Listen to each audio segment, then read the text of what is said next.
So now Freire talks about the distinction between the banking concept and the problem-posing model.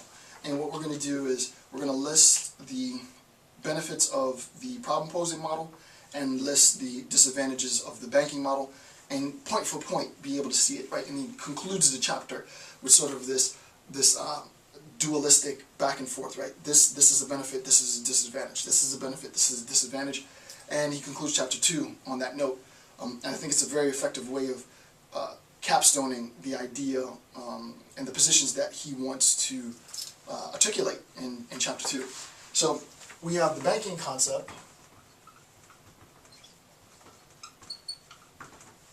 and then we have the problem-posing model.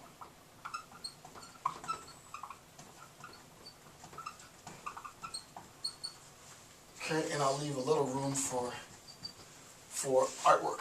Okay, so the first thing is that the banking concept is static, right?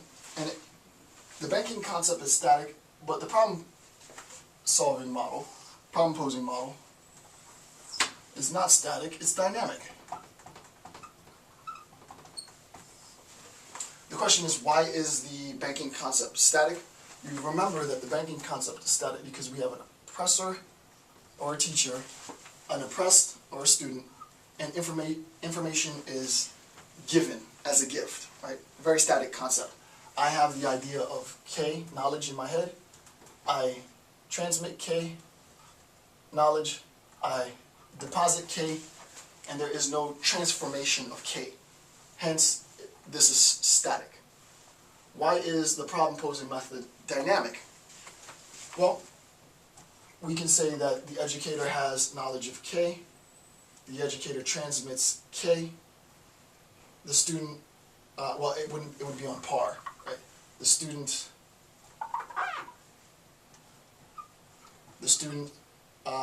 if you will, receives the deposit of K, but that information K is transformed.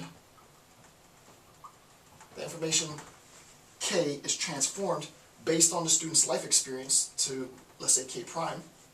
That information K prime is then given back to the teacher, and the teacher incorporates this idea of K prime in his or her conceptual framework, right? So that what we have is something new. We had K, we got to K prime. This is a dynamic concept. This is a static concept. So that's the explanation of the first bullet point. Okay. Next point is the distinction between the banking concept is framed and the problem-posing model as flux. All right. This idea of flux comes because of Husserl's idea of turning toward.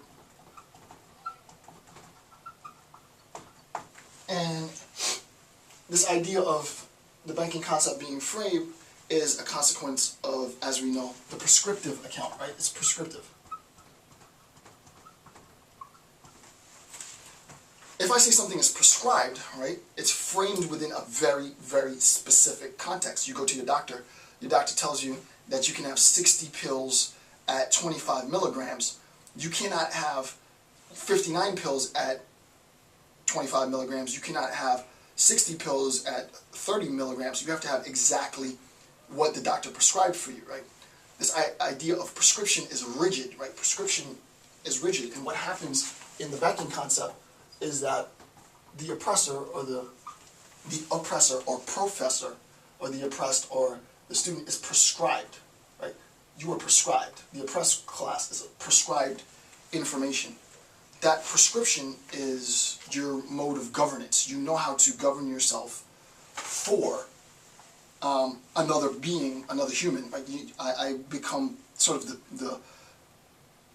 really the possession of another because my behavior has been prescribed by a certain set of conditions, right? So my actions are framed, right? My actions are always framed within this prescription, right? It's not 59 pills, it's 60 pills. You cannot in your papers use the first person singular, I, right? I want you to use something else, right? insofar as I make that mandate in my class, then I am prescribing behavior, I'm framing their actions, right? This idea of turning toward is different, right? Because what happens in this concept, right, is that there is no frame. There's absolutely no frame. It's this continual evolution, right? This continual process of exchanging ideas, right? An exchange of ideas between the teacher-student and the student-teacher, to be technical, and we know what those words mean now, right? So the student-teacher exchanges information with the teacher-student exchanges information with the student-teacher, and vice versa, right? There's a flux, right? There's a dynamic, evolving process, right, between the teacher-student and the student-teacher. And what happens in this process is that instead of my reality, my consciousness, being framed by some governing paradigm, what happens is that I recognize my being in the world, to be technical. I recognize my being in the world, and that my being in the world is contingent on the existence of other beings, right? I need other people in order to have my existence validated, in a sense, and vice versa. So this perpetual exchange of information creates a flux, and that flux, when it's done properly, humanizes both me and the other person. Okay, so that's the next point. So the contrast.